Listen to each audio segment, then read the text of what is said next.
It was 11:43 p.m. when a terrified teenage girl dialed her father's number with shaking hands.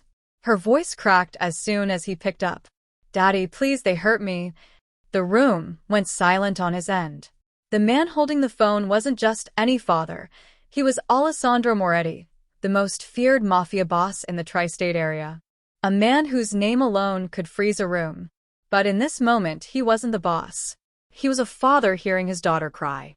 His jaw tensed. His eyes turned sharp. His blood went cold. "What happened? Who touched you?" He wasn't yelling. He didn't need to. His quiet voice meant danger. Through sobs, she explained everything.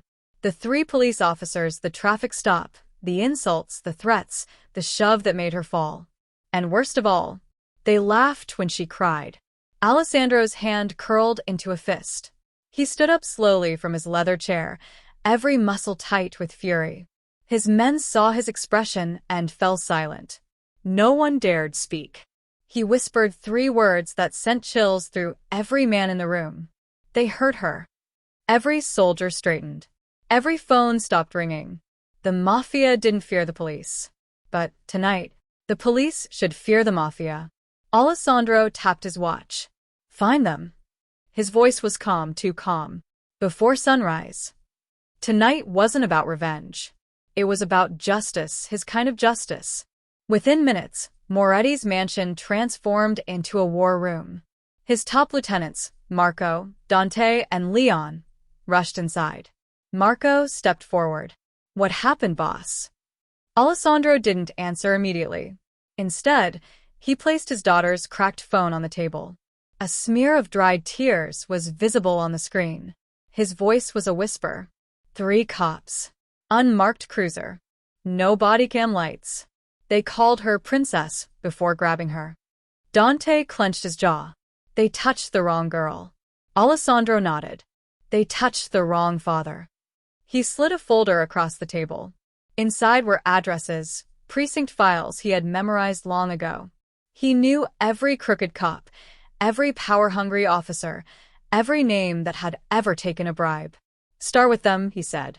"No guns. No blood. I want fear." Leon smirked. "That's worse." Alessandro turned toward the giant map on the wall. Pins lit up 3 neighborhoods, the same patrol zone his daughter mentioned. He pointed. "These men think a badge makes them untouchable." He leaned forward, eyes burning. "Tonight, we remove the illusion." His men moved out instantly, quiet, coordinated, disciplined. Alessandro grabbed his coat. "I'm going too." Marco hesitated. "Boss, is that wise?" "I'm not the boss tonight," Alessandro growled. "I'm a father." And when a father moves, his entire empire moves with him. Outside, 10 black SUVs rumbled to life. The hunt had begun. By 1:15 a.m., the Moretti crew reached the first location, a rundown bar where off-duty cops often drank themselves arrogant. Inside, 2 of the officers from the stop were laughing at the bar. One bragged. "She cried like a scared little kitten. Should have seen her face." The bartender didn't laugh. He just stared at the door. Because Alessandro had just walked in. The entire room froze. The Mafia didn't belong in a place like this. Not unless someone was about to learn a lesson. Alessandro walked calmly to the bar, placed one hand on the stool beside the officer, and whispered, "Tell me the joke again." The cop turned pale. "What?" "My daughter," Alessandro said softly. "You shoved her." The officer leaned back, panicked. "Look, man, it was just protocol." Alessandro tilted his head. Protocol? To shove an unarmed girl? To laugh while she cried? The cop stuttered. I didn't know she was your kid." Alessandro smiled coldly. "That's the problem. You should treat every woman like she is." The second officer tried to stand, but Marco and Dante were already behind him. "No touching," Alessandro said. "No violence. Tonight they learn fear." He snapped his fingers. Leon placed 3 envelopes in front of the officers. Inside were printed photos of their families. Nothing violent, nothing illegal, just proof that the Mafia knew every detail of their lives. "This isn't a threat," Alessandro said quietly. It's a reminder. My daughter cried tonight. Pray that's the worst thing that happens. The officers looked ready to faint, and the night had just started. At 2:32 a.m., Alessandro drove straight to the precinct where the third officer worked. The night shift desk sergeant froze when he entered. "See, can I help you?" "Yes," Alessandro said. "You can get me Officer Harlan." The sergeant swallowed hard. "He's on patrol." Alessandro leaned on the counter. "Call him back." The sergeant grabbed the phone instantly. Minutes later, Officer Harlan walked in through the glass doors, confused, until he saw a wall of black suits behind Alessandro. "What is this?" he snapped. Alessandro stepped forward. "You shoved my daughter today." Harlan rolled his eyes. "Oh God, another daddy's girl complaint." Before he could finish a sentence, Moretti's men didn't move. But the entire precinct did. Every officer in the lobby stood still, because they recognized Alessandro. And they knew the chief would lose his mind if anything happened tonight. Harlan tried to look tough. "You can't intimidate a police officer." Alessandro didn't raise his voice. "You think intimidation is my goal?" He placed 5 files on the counter. "Inside these are your side businesses, your late-night deals, your cash-only stops." Harlan's face drained of color. Alessandro leaned closer. "My daughter cried for 2 minutes." He held up a stopwatch. "I want you to feel fear for 2 hours." Harlan backed away, shaking. Every cop in the lobby looked away. Nobody dared interfere. This wasn't a gang war. This was a father showing the police how real power moves. At 3 a.m. sharp, the heavy glass doors swung open. Chief Ramos stormed inside, furious, confused, and half-dressed like he ran out of his home in a hurry. "Moretti," he shouted. "What the hell are you doing in my precinct at this hour?"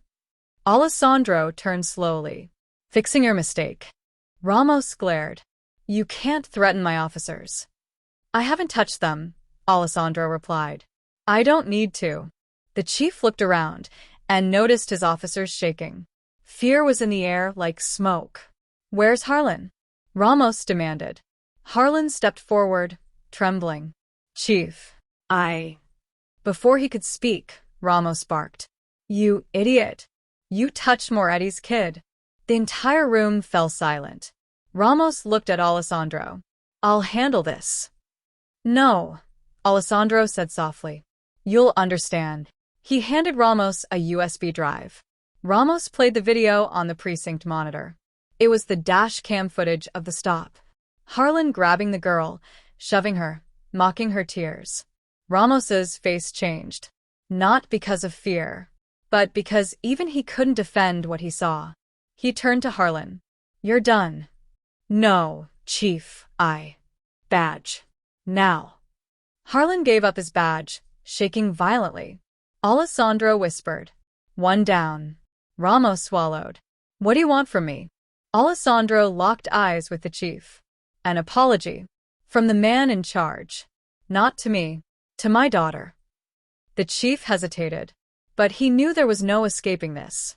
At 3:40 a.m., Chief Ramos stood outside the Moretti mansion. He looked like a man walking to his own execution. 2 guards opened the doors. Ramos stepped inside the massive hall, marble floors, gold chandeliers, walls lined with guards. At the far end sat Alessandro's daughter, wrapped in a blanket, tear marks still faint on her face. Ramos approached slowly. She flinched when he got close. He noticed, and it hurt him more than he expected. "Miss Moretti," he began softly, "I am deeply sorry for what happened to you today. My officers failed you. And I failed you." The girl looked down. Ramos continued. "No one, no badge, no uniform, no authority, has the right to make you feel afraid. You deserved protection. You got the opposite." She whispered. "Why did they laugh?" Ramos closed his eyes. "Because some men don't deserve the power they're given. Tonight, they lost it." Alessandro stepped behind her, placing a hand on her shoulder. Ramos looked at him. "Moretti, I mean this as a chief, not as a cop. Thank you for not escalating this." Alessandro nodded. "I'm a father, not the monster." But Ramos's eyes still showed fear. He knew this wasn't over. And he was right. 5:52 a.m. The sky turned orange. Chief Ramos, Harlan, and the other 2 officers were ordered to gather behind the precinct, where Moretti's SUVs lined up in a perfect formation. No weapons. No violence. Just presence. Moretti stepped forward as the sun rose behind him. You laughed at her tears, he said calmly. Now I want you to explain why. The officers looked at the ground, trembling. I don't know, one stuttered. We were tired. Tired, Alessandro repeated. Enough to throw a teenage girl to the ground? They said nothing. He continued. I don't care that you're cops. I care that you're men who abuse someone powerless. Chief Ramos nodded. They're suspended indefinitely. They'll face internal affairs. Alessandro walked closer. No, he corrected softly. They'll face the guilt. Every day. For the rest of their lives. He stepped back. This ends here. Unless any of you ever harm another woman again. Silence. Fear. Shame. None of them would ever forget the sunrise. As the sun rose fully, Alessandro approached Chief Ramos privately. You handled it better than I expected, he said. Ramos sighed. I know your reputation. I thought you'd kill them. Alessandro shook his head. If I kill a cop, another takes his place. But if I break his pride, he'll never forget. Ramos looked at him seriously. You know this can't happen again. It won't, Alessandro replied. Because your precinct will treat every girl like she's mine. Ramos nodded slowly. And for the first time all night, there was mutual respect. Alessandro turned to leave, but Ramos called out. Moretti, thank you for not choosing blood. Alessandro paused. I didn't choose mercy, he said softly.